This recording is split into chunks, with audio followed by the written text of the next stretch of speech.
Something you know well. Absolutely. I've been doing so much Star Wars on holiday, man. I've just taken this break and I'm like, you know what? No League of Legends. I'm just going to delve into my other nerd stuff, and that's what I'm going to be doing until I come back to the cast. On the other side, though, we are going to get that Vi coming through. This has really been the staple of the jungle, and it allows you to play something very kind of hyper carry and high DPS, because the Vi will always lock down a target for your hyper carry to just drill down later into the game. Got to try to find the lockdown, but this is also something that has risen in prevalence just as a kind of safety net in the bot side, and is the Lovers Duo for RA. It is, and though Xayah has been played an awful lot over this year as well, the fact that she's no longer building Devori Quick Blades as an item does mean that you have a very different flavor of Xayah. We've seen Xayah chain builds over time as well, so we're kind of used to seeing a couple of her cooldowns kind of get a bit different in muscle memory. Because there's less cooldown reduction in her build right now, it does mean that when Vi or an Ahri, which is also locked in, dives onto someone like Assum on this Xayah, that ultimate isn't going to be up as frequently as it was in Spring. You're hoping that's the case, at least if you're an FPX fan. Now we did get to the second phase of bans. We got the Wukong, the Viego by FPX, so heavily focusing Leyan's champion pool, 3 bans towards him so far. But it is the Lulu and that Gwen banned away by RA. We'll see what the kind of support matchup is going to be down here, at least for FPX, how they want to pilot this one, because they will have the at least counterpick on red. We'll have that. Of course, Xiaoalaohu in that top side probably going to be holding on to that counter pick as well. And it's going to be the Annie support coming through. Okay, so does give you a bit more ranged harass in bot lane whilst also still having your engage potential. Both these teams starting to overload a fair amount on engage at this point. Even some like the Aphelios can add into that equation from the champions locked in by FPX. On the other side, though, are going to have that Scion going towards the top side. You don't have a huge amount of tank killing potential on the FPX roster right now. It's an Aphelios or bust at that point, so locking in that solo front line does make a deal of sense, but it maybe opens up a tank killer matchup for Xiaoalaohu in himself. Let's go! If you have any, well, I guess he's not an arachnid. If you have any bug phobias, maybe shield your eyes now and try to find a filter. Put on the screen. Maybe some googly eyes. We got a Kha'Zix here for Leyan, as he will be taking it's a fun story. Very aggressive picks. I think that pretty much in every household, there has to be the person that deals with bugs, even if they're not really the one that wants to. I was that person for my own family household. Everyone else didn't like spiders. So I'm like, in became Texas, the person. everybody has to do that. Everybody has to play their part, all right? It's a little bit different elsewhere. Sometimes you have to like up the number of like bug dealers within the household, the eradicators. In this game, though, hopefully there's going to be a bit of a bug spray over on the side of FPX. There is a fair amount of damage in all skirmish situations from FPX. Looking at it as well, it does feel like if it comes into 2v2s, 3v3s, there's a lot of mobility from the top side of the map from FPX and a lot of ability to catch someone out should they kind of overstep their safe bounds. So particularly watch Leyan and Feather if they start going for warding missions. I think that's a big mode of play for FPX to play towards. If that doesn't happen, though, you look towards the team fights coming in with a strong front line and that Scion, and there's also large amount of engaged potential from the Rakan and the Nico combo to maybe start to threaten what FPX have put onto the table. They have a lot of skirmish, but they're not the tankiest team either. Angles are going to be so incredibly important in this one. And I also want to note, as long as stats are correct online, this is Leyan's first competitive Kha'Zix. So I'm really excited to see what he's able to do on this one, so that he feels confident to bring out. But as we're going to be getting into it now, this is FPX versus RA. RA still trying to find their first series win. They have been scrappy. They have fought tooth and nail, but they have not found a victory. And FPX on the other side, they want to bounce back from a loss previously in their other series, but as well as try to find some stability in a way forward with the team composition, the players that they have at stand, something they've been building over years here, and especially off of last split.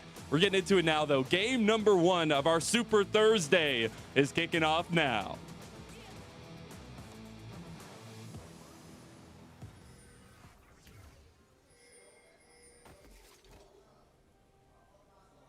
Hopefully we'll be getting some Gios from the crowd in Shanghai. Always beautiful, but the skybox does take loose, and here we go. Onto the rift, and there's that cheering. There we go. A little bit delayed on that one, but we get it all the same. LPL crowds always like to make themselves heard. Getting ourselves onto this rift. So, as we kind of laid out towards the end of that draft, it feels like once things starting to get grouped up, Rare Adam have a lot of tools to initiate have a lot of burst down potential from a Nico, from a Xia pulling feathers back through the ranks of FPX as well. But if they are picked apart before they can get towards that grouped up state sometime in that mid game, FPX do have a lot of skirmishing power. So watch out for them to get individual advantages, individual pockets of vision, and playing around that. And I do see what hey, he's a minion, all right? There was nothing sus about it, sorry. okay? This is my first cast back, get a Nico in. I've not really had much chance to play much League either, so just seeing the minion walk into lane, I'm like, I got a second. That's not normal. I would ask you about your take on the invisibility before Pop Blossom, but then we'd be talking for hours. So let's see some trading going on this bottom side, but especially that proactivity from this Nico that we've seen so prevalent is needed, because we have seen Nikos not work out, right? And I think that's super important to keep an eye on. Well, I think it's because it's a very different skill set now. And yeah, let's have an extended talk about this champion, because this champion has been very meta. We're seeing it crop up a lot. It's changed a lot of the muscle memory. We've started to know about this champion as well. It's not the same kind of delay on the ultimate before you get the huge damage, which makes it a little bit more reliable to actually engage, even if the damage is not as insane and you don't get that same shield from the Nico afterwards. But that reliability in the ultimate is kind of secondary to, again, this kind of like this X factor, this very different skill set you can have to really play mind games across the map. Players like Faker, of course, been very famous for that, even in Nico's old state. And you think of players like Xiaoxu in the LPL, who've also kind of taken on that mantle of kind of like the extra kind of big brain gamer. You look at these other LPL mids and you think, yeah, that's a skill set which is fairly unique and gives them a unique ability to show that on the Rift. It's something we've seen so just heavily prevalent, but it is still requiring a level of mechanics needed to get out of mid lane, find those proactive plays, and especially with the connection with Kha'Zix, right? Like, you do need to be getting a little bit of a snowball going for this bug. I don't know how bugs and snowballs go together. But we also saw there... Probably not great. Not great for the bug, at least. I was about to say, winter is not exactly a great time when snowballs are involved for arachnids and insects. Very, very true. But hey, that's a good thing. All right, that's a good thing. Speaking of bugs, maybe a bug in the pockets of RA. We have Xiioalaohu in topside proxying away against Xiaoxu. They're going to need to squash that one. Yeah, because when you start doing these kind of proxy matchups, it just means that the Sion is never going to be able to leave lane. And when you are trying to play around, again, like the high mobility and the early pressure of something like a Jackson lane versus those tank matchups, it just gives you that extra ability to kind of pop into the enemy jungle, get some wards down. You can see that Xiioalaohu has in fact done that onto the Gromp. Gives them the extra ability to have that pocket of vision, which is very important for them if they're starting to look for these first picks of the game. Still nothing just as of yet. And something else into this is kind of some of the lack of priority around objective security for both these teams. A lot of games have been on the back foot, I will say. So maybe that skews it just a little bit. But I do wonder now, going head-to-head with two teams that don't necessarily have the most objective secure so far in the split, come to bear when this kind of timers start coming up with the level 6s. Well, I think one of the things which will impact that in this game is, of course, that Kha'Zix again, because when you do get that Q evolve at level 6, that's been the pro evolve anyway. It just means that your single target, kind of epic monster damage gets really, really high. It means your timers for trying to contest that get a little bit lower as well, and you got a Scion to tank it on top of that. So FPX, they really don't want to let Roradam to have a kind of extended run, have an objective, and get there first if they can help it. We saw actually Hacker trying to skirt his way around the vision, but there was a lot of wards up there by Xiaoxu, so not going to find the top lane gank, and everything so far on the bot side is just aggression between the 2v2. That's a decent amount of trading. What do you think about this Annie duo down here for the FPL? It's not something we see commonly so far as an answer in the meta. It was something that we saw a little bit in spring when Annie was picked a little bit more as a support. You know, Annie, this is going to sound really weird. It reminds me a bit of when Vladimir came into meta way back in like season 5, 6 odd. Because the whole thought process was this. Vladimir was actually quite good, and then he got buffed into a ridiculous state, and then stayed it that way for a while. But then everyone learned the champion, and then when they eventually got nerfed, despite them being weaker than they'd ever been, they were still being played to much more effects. Same thing with Annie in this season. Annie was really, really strong for a lot of the season with a lot of the items and a lot of the way that she played into the meta. And despite being nerfed, particularly in that support role as well, people know how to play this champion. Have the flash on Xiaoxu though. Might be able to show that skill right now on this dragon. Yeah, the Pop Blossom coming through will not connect on the care. They're in the pit fighting those Strive flashes. Dragon about 1,000 health here. LWX stepping forward. RA will actually be moving out of the pit. Luckily, nobody dies. And first dragon goes to FPX. Okay, so first ults of the game used by the Jax, used by the Ahri as well. So FPX going to walk away with at least that dragon, despite not getting themselves the kill at that point. So dragon at least going to be on that table, and that stops some of that objective pressure later on becoming quite as scary from Adam. Okay, ult from Xion. They're going at it. Xiaoalaohu has no way out. He needs to fight, but they will end up getting the flash out of himself. So Xiaoxu not wanting to follow that one up, just wanting to get him away from the proxy farming. Just trying to stop something to make sure that Xiaoxu can get some kind of impact on the map. As it stands right now, Counter-Strike back available. If Xiaoalaohu sees him walk up in this lane, could be dangerous, but doesn't have a ward to check that brush just yet with a leap strike. Head back onto the wave now. Xiaoxu going to be safe? Question mark? They're both just playing a mental chess game right now. It's like, who wants to back? Are you going to back? I'm going to back. No, you're going to back. Okay, right, let's go back into this replay then. Because we were talking about Nico. Probably should have been talking about the objective setup as well, because Strive comes in, had that ult coming through from that Nico. Doesn't really do that much though. Ahri manages to land that charm, drag the Nico away from the rest of the team, so Strive doesn't get a huge amount of impact. Everyone else has to disengage. FPX play the disengage well, get onto that objective, and walk away avoiding what could have been a big play for Strive. That was so close to hitting Xiaoalaohu right there and stopping his back. That would have been such a pain. Xiaoalaohu will commit the TP, get back to lane. Xiaoxu will not have a TP, so just going to have to walk himself all the way back up. But next up, Rift Herald coming up in about 5 seconds. We'll see how much priority RA now with their first dragon put on this, while Leyan is trying to put some pressure on top side of the map, stealing away some camps. Yeah, I think that Herald could end up being quite important as well. It could be a way to stabilize the map for Rare Adam as it stands. Feels like they are kind of getting second to the punch the first few minutes, particularly with Xiaoalaohu and his proxy farming. He would really like to do away with that. So with that in mind, FPX do not want to give a stabilizing Herald over to Rare Adam. They're going to start it up themselves. You got a lot of presence around here as well with the roam. They actually are bringing Xiaoxu up as well.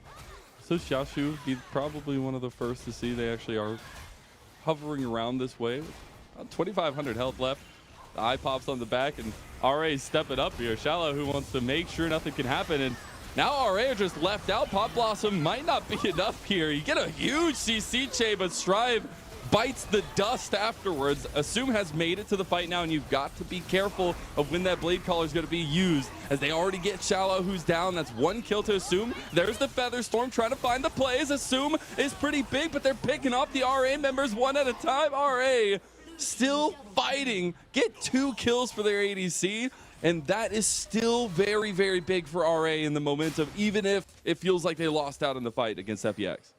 I mean, it's a silver lining, but that silver's still pretty tarnished. You lose the Herald, you lose kills on the other side as well. You've got 6 Dark Seal stacks over on Kaz, Ahri even at that point, and it's not like LWX didn't walk away with any gold as well.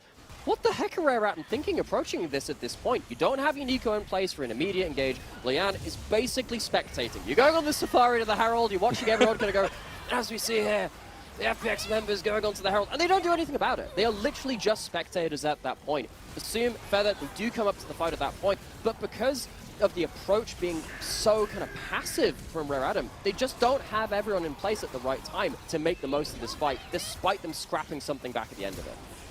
And just not really having the combo with the Blade Caller and the Featherstorm, having to use the Featherstorm as a last-ditch effort there to make the fight continue. Still pulling it off, I think, is big, but yeah, it's not good in the game state of things because you are garnering a pretty big lead for FPX so far with an early game, right? And the thing is about RA's composition, you want it to be snowballing. Yes, you have a lot of strength in the team fights later on. Leyan maybe not, but everybody else will, and I think you still are going to have to find those angles to make Leyan active on the map.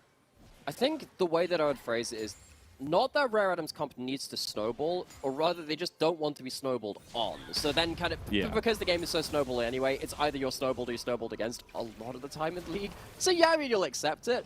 But you look at the other side and just think, that's a lot of champions you don't want to have individual large amounts of gold on. Someone like that Ahri, if you get very far ahead, maybe you can build up like an early Banshees, or heck, even in this case, I keep saying it, would quite like to see a Magi's at some point. Angel and NIP, he's been a good boy. He's been building that a lot. I've been paying attention. It has. It's been great. Some library visits. I'm a big fan of Lich Bane and Ari as well. Anyway, but if you get loads of gold, you get the chance to have that luxury to build those kind of items. Same with the Aphelios, one of the most snowbally individual powerhouses in the AD carry role. And now you have that gold going onto those members as well. They are ahead of their individual counterparts, despite the fact that those 2 kills did go over to Assum. Xia still behind in that gold, and that's really not what Rare Adam wanted. And Leyan just stuck trying to find something, while Hacker in the mid lane as well, a little bit of a separate focus, but something else that could renew some focus for both these teams is this dragon, as they are getting ready for a tussle.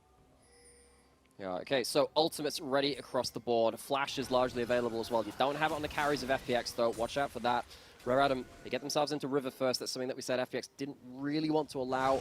They were going to get to that point, but I think because that is the case, they maybe want to reset as well and head themselves back to base and not contest.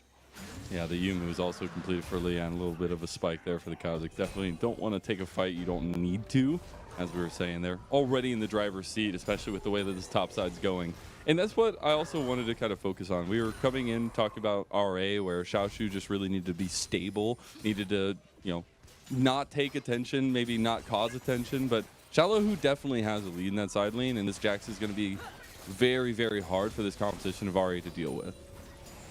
And even something like the Nico, you don't really want them answering the Jax. Yes, you can wave clear, but if you're answering the Jax, it means that you're not in position to actually be a threatening engaged champion elsewhere on the map. It's one of the problems of being an engager from that mid lane. You kind of need a winning side lane position to make the most of that identity for yourself. So Xioalaohu having that individual advantage and then pressuring the side, it adds some difficult questions for Rare Atom to answer. We are going to be getting first item spikes as well across the board for FPX. Still waiting on completion for Strive, but RA looking at top side now, bringing a lot of members. Wait, there's 2 feathers here, Xiaoalaohu's going to say. And here we go with the Wombo combo. Strive will pick up a kill for RA, and the top side will lose a couple plates. Similar vibes to the old Game 5 blind pick of the OGN days. It's not, it's just the Nico. Gets you a little bit confused. That one we're used to, though. Either way, though, does manage to get some kill participation onto the mid lane. Oh, ult trade. Assum's kind of breaking the ankles there of Hacker. Having a little bit of fun with him, trying to get that ulti. Got the cooldowns from both of them. And now we see LWX just trying to push in these last couple plates on bottom side against Xiaoxu. He does a lot of damage already to a very tanky Xiaoxu, and FPX are hovering, but a TP from RA means that they want to be proactive, and that's exactly what we were asking of them. Now they're trying to catch out LWX, and they do just that. A kill goes to Xiaoxu. The grand entrance not there just yet, but you had that quickness to charm them up, and Chocho getting a little bit low, has the burn on him. RA just chases and come back here. I want to flash get the kill. Leyan gets himself on the board. The bug bites back. Leyan gets himself on the board with that 1 kill. And it's a great move by Rare Adam to force a grouped up scenario and to stop this awkward side lane scenario getting too out of hand too quickly. You're still giving some alone time to this Jax on the top tab. That's going to be annoying. But with the gold you've just picked up from Xiaoxu across this series of plays, that might help some of those issues we were just talking about in regards to FPX probably having the advantage in a split map scenario. Thing is, it's not a split map if everyone teleports to the same lane. LWX is there going, haha, you're Sion, he's going to die. Great teleport comes in, shuts down the FLS. Already talked about the muscle memory against the Nico ult. Changed a little bit since the ultimate change as well. Gives that knock up earlier into the cast time, as supposed to have it being a very backloaded animation. And then the chase down afterwards means that Chocho also gets some gold over to that Kazakhs. They didn't want to flash, but you know what? It's worth it in the end because they are now setting the tempo, and that is an important factor for RA. We see them continuing that here by getting this Rift Herald as well. Yeah, and this Rift Herald as kind of a supplementary bonus to that last series of plays. Very important for Rare Adam. Talked about it for the first Herald going down. It's another way to kind of stabilize the map, shorten the map, I guess, or make it a little bit more narrow in some ways. The Steel going to mid lane, not having that blade collar. Assum is going to get focused here. Leyan has come in to see if they can get a trade back, but it will be a kill going to LWX and a tower in the side lane.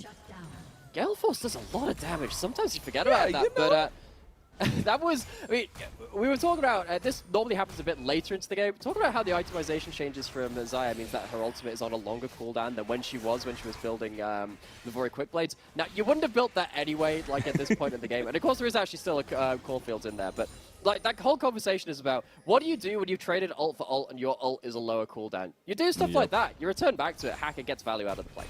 That's literally just Hacker's plan the whole time. He had a scheme cooking and Assum couldn't see it coming. Really big stuff there. Actually, capitalization from FPX and something where RA was starting to build momentum for themselves, and that's a really nice shutdown there. But the now question comes to Dragon in about 35 seconds. Are we going to just continue seeing these very heavy contests over this, or at least force outs over the objectives? Well, the problem with this now is you've just used your Viol. Xia's got their ultimate back, so FPX are going to struggle to shut down this AD carry. Still has a lot of gold. We talked about LWX still being ahead for, you know, just a little bit earlier into that game, but this Xia now could be a bit of an issue. Highlighting that teleport ward behind them potentially could be an angle. Oh, there is a TP diff. There is a TP diff, but Xiaoalaohu doesn't have flash to really stick something like a flash counter-strike home. Jax, once he's used his leap strike, particularly this early into the game, can be a bit awkward. Cat scouting out on the flanks, but he could get shut down here.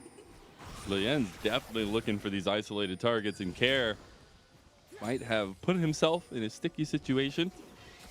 Looks like he just walked right out. It's the Dragon that RA want. FPX positioning from this mid lane, but they've also brought Xiaoxu down here just to make sure no TP play could come in.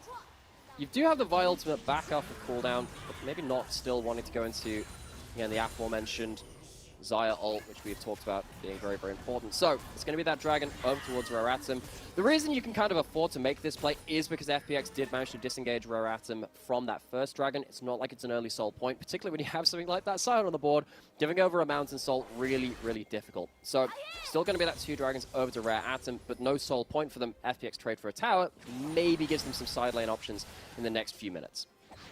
I'm actually really glad to see a lot of this proactive play around the objectives. Again, something I've been kind of keeping an eye out because it does dictate a lot of the early pace of play in the meta right now. And we've actually seen both teams contesting heavily and trying to trade over things around the map. So good signs so far. Another good sign for RA fans. A second item completed for Leyan. Might get caught out here as I speak about it. Don't want to give a caster curse out, but Care trading pretty heavily with the jungler of RA. Yeah, luckily this Raratum has a longer half-life than that. Manages to get away with that one. Although he was below half-life, so we can use that. Yeah, I had like a brief sec where I was like, did this a lot in spring. Didn't really prepare any like obscure atom/element facts in this one, but seeing this one. Can't believe you've done this. You've been focused so much on the force, you didn't even focus on your chemistry.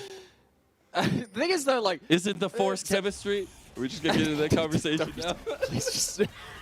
Oh, no. Well, forcing in the mid lane. That's all I've got for that. That's all I got for you, buddy. I'll trade it again.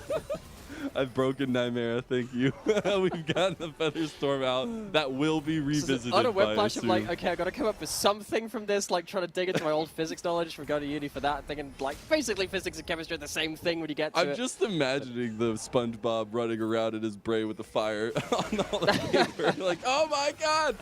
But speaking of a little bit of fire, I want to see Leyan continue to be proactive, right? The second item spike here for him, but as well as Assum is big, and they're trying to be that proactive self. Get the big weakness on LWX. He gets the Gale Force out though, but he's still locked down on the back line. You got a big Pop Blossom from Strive to buy time for the rest of RA to turn around. You still got backline access though, and Care is ripping him apart. Leyan might not be able to get away from him. Hacker does make it away from the duo of RA. All the carries are worse for wear, but Xiaoxu and Xioalaohu still very tanky. Care not having the damage just yet to deal with this tanky Sion though, and a very scrappy fight from both teams, but FPX are on the front foot.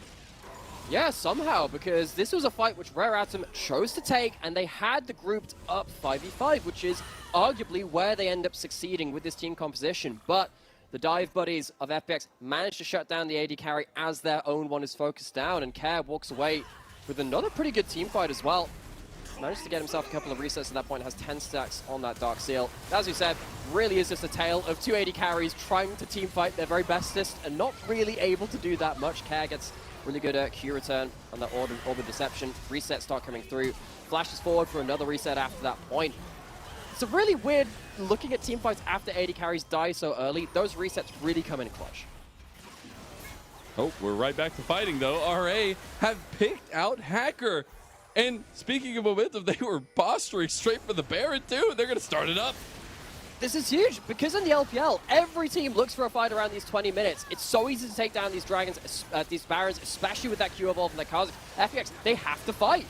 And I'm looking at Xiaoxu to get a big combo here. They're looking for that Moonlight Vigil for pepper damage. Xiaoxu with this Timbers is going to be huge. He goes into the pit. The Baron secured, and as well as the fight, RA ripping him a new one here as it's Assum who is able to pick off Xiaoalaohu in LWX. Oh, You're just caught out, buddy. Everything is closing in on you, and there's a nasty, nasty Bugman coming to get the gold. And that is RA who just push up the middle right here with a fully freshed up Baron buff. Yeah, not all mistakes are created equal. If you make a mistake as this first Baron spawns of the game, particularly in the LPL, you do not get a second chance at that. FPX, great fight in that team fight in the mid lane beforehand. But what's happening at this point? Looks like they're fighting over topside vision, just come back over resets. Overcommitting hugely at this point, though. The battle dance out from Feather pulls Hacker out of position, and that is just a very ill-advised, over-aggressive move. We've seen that so many times, at least last split, where you just bait out the cease and desist and bring them into your team, and they're so far out there. Then this fight afterwards was a bold one by FPX, that's for sure. But you need to contest. You can't afford to let these Barons go over uncontested. And of course, now you have, and you've doubled down into that dip as well, where you've, oh, count your minions. Count your minions! That really scares me. That really scares me every time I see that, even if it is just that clone. Just, my eyes just not in with that yet. Some of these pro players also not necessarily completely keyed in. Dragon going to go over as well. FPX just standing, seeing if they can get anything there. Psylocke's coming through. Unstoppable onslaught onto a couple of members here. The Wombo combo, man! You just can't escape it! I was not expecting FPX to be caught out here, but they stayed a little too long, and finally a big pop blossom. Feather ends up getting that kill, but it is 4 quick ones over to RA. Absolute disaster from FPX. Clutched the moment, did rare Assum just as the Baron spawned. They go into objective fight after that point, and they start cleaning up and grouping up, using their composition to its potential. Now you look at FPX, they've just lost all of those stacks on the newly built Medjais from Care, who just comes back out onto the map. That's another dip into the hole as well. FPX, despite having some good skirmishes earlier on, a clutch mistake, or rather a kind of like a fumble, a very important moment. I don't know how they come back from this now. They just got closed in on here. The fact that both Hacker and Care are just sitting there like, we gotta find a way out of here, but there is literally nothing. It's just the scene from Star Wars in the dumpster where they're just getting closed in. Except this time, I don't know if they can save themselves. Just like over the comms, just like, no, it's kid, turn off the trash compactor, turn it off. There is no turning this off. Nobody's there. You don't have R2-D2. You know. You do have a Leyan walking into the enemy jungle. A little bit awkward at that point. Oh my god! Wow, that's 3 items, by the way. Yeah. Like, yeah, Counter-Strike. Ooh, you can't auto-attack that guy. Q doesn't count as that. It does have 3 items beyond that point, too. So FPX, again, not even able to walk in with a solo lane against the jungler in their own side of the jungle. They have vision on the bot side of the map. Doesn't really help them that much when Rare Atom have moved towards this top side as well. Huge gold advantage coming out of this Baron power play. Assum going to have multiple people blocking for him, using their bodies as wards. They push in towards this top tower. And I actually really appreciate this composition, but as well as the execution on it from RA, because they've got a lot of safety, right? A lot of peel back, but as well as some very strong meta choices, and then opting into Leyan, which we have seen work out successfully for them in the past. But a lot of times it doesn't. And it's really nice to see the execution go through where it was very contested early on, but a couple very decisive moments, a couple big pickouts, and RA are in prime position to sweep away this first game. Because when it came to the big team fights, we asked some questions before draft even started about, you know, Rare Adam, they have to kind of rebalance where they're kind of putting their engage on this roster, because in spring it felt like Leyan needed to be engaged for a lot of that split, but then towards the end, actually he needed to do damage. In this game, again, it does feel like he has been given that burden of kind of bringing up the DPS profile, and then it's going back to Feather, kind of the newbie to this roster, saying, okay, you have to be the one to make these clutch engages, and pulling the enemy jungler out of position. Leyan getting that extra carry potential. You can see the power he's got even on these side lanes now. He's just giving so much pressure. Hacker tried to go to respond, but because of that lack of presence, they're just going to go through mid lane. And yes, they will catch out Leyan, which is a big catch out. Xiaoxu picks up the kill. They won't actually get the inhib here. Assum will burn the cleanse as well as the Feather Storm, as the Tibbers flash from Xiaoxu was huge. Re-engaged now from RA though with that blade collar. Doesn't really get much on the back end of it, but big knock back as well. And it's just Scrappy fighting with another blade collar through. We'll see Gale Force forward LWX with all these chakrams. That is a big Scion, even with all your chakrams. Doesn't do much. That was probably the moment to fight, if any, from FPX. You have the enemy jungler down, just as we were praising Leyan. Of course, it is only tradition. Goes down to that side lane, just as we were praising just that. But FPX, they get one pick, and that's it. You know, LWX blows the ghost, blows that Gale Force, and now they're getting collapsed. No way! No way! Poor LWX, man. That's just a feels bad. All right, Xioalaohu trying to make up for it. They do end up punishing Assum, so both ADCs caught out quickly. Pop Blossom right back on a 3. The 3 root as well. The Wombo combos just don't stop, and there's a big bouncy castle outside of FPX's house. RA are looking to end it now with a push-up mid. They could also transition to a Mountain Soul in 30 seconds or a Baron in 5. Yeah, it's a party in the enemy jungle, but FPX has been kicked out of their own one. Strive just dunks on them with the full combo. Huge amount of items. Rare Atom controlling the map ever since they found that opportunistic fight to get themselves that first Baron of the game. They have not looked back. Right, where are we going to with this replay? This is after LWX. He uses Ghost, he uses Gale Force, has a flash, and that's what he chooses to do with it. Doesn't really get much chance out of that one. Couldn't have flashed over any of those walls to get him to safety. And after this point, really does feel like FPX, they're just trying to find anything, just trying to scrap back bits of advantages. But when you get into that kind of desperation mode, sometimes you cut some corners. And in that one cut corner, there tends to be an Eco hiding in that one. Walks in with a huge combo, picks himself up, and Medjai's themselves on the other side of that mid lane matchup. And now we get onto this Soul Point Dragon. This would be Soul for Rare Atom. FPX can't afford to give it to him. FPX coming back from the dead, not down, not out just yet. They may be bloody, but they are willing to give you a fight as they're going to try to flip this dragon. They do not want to give over that Mountain Soul we mentioned earlier. As Care's over on the back of the pit, they're going to find the engage on the Hacker. The charm doesn't connect there, but they got a lot of damage down. LWX engaged on the back. Oh my God! Strive obliterates the backline of FPX, and everyone else is just gone. They did get the dragon in the end. The TP comes out to save Care's life, but Xiaoalaohu should just go down. He hops over the wall. Nobody can follow him. They have so much mobility, but nobody can get him. And in mid lane, that's RA with Assum and Xiaoxu.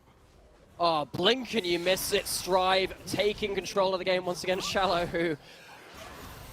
Not really much you can do there, buddy. Care alone against the Baron buff minions. No chance of wave clearing out this one. Rare Atom clutch game 1 with that crucial Baron take in that 20-minute mark. We'll send this to a game 1 victory.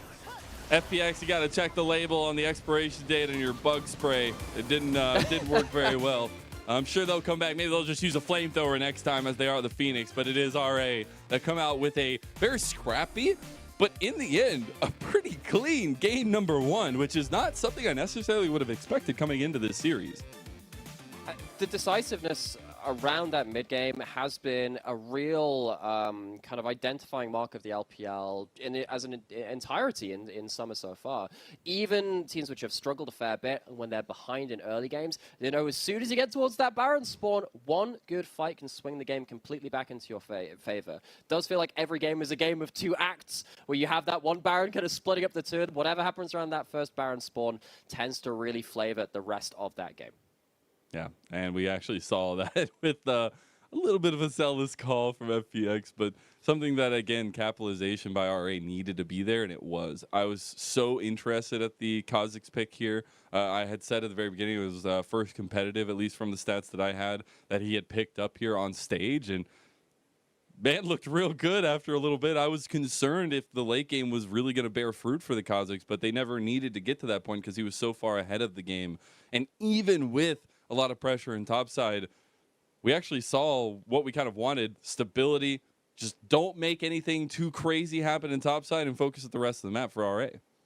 Yeah, and because that stability eventually came through, we saw that early game go a little bit out of sorts with the sound, getting proxy, Yes, what have you you at that point. Actually, the matchup which I want to talk about probably the most, I mean, we saw a lot of playmaking out of these mid laners, and both of them had fairly good games.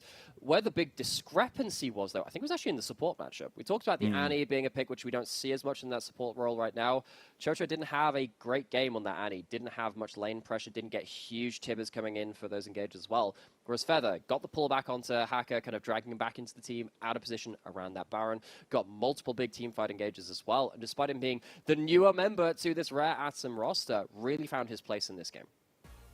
And it's nice to see the come-ups from LDL talent. Obviously, a call-up from the JDG LDL squad, Joy Dream, but really trying to make something happen here in this summer split for RA. And we get to see the flippity-floppity of gold here. A little bit of a back-and-forth session. And you know what we also see? Hacker did the least damage in that game. And not for lack of trying. This guy was clicking ults on people, but Feather and Xiaoxu still out-damaged the jungler of FPX. That's a yikes from me, dog. That's a yikes from me. Yeah. Really good representation, though, at least. You got a lot of damage done across the board. I feel like that's kind of what we're getting into right now. I see a lot of post-game graphs having just a consecutive amount of damage done. Is really interesting to me as the meta gets more comfortable for a lot of these teams. But I gotta say, I think there's a clear MVP in this first game, but there was a lot of strength across the board for RA and a lot of answers needing to come for FPX in terms of compositional strength.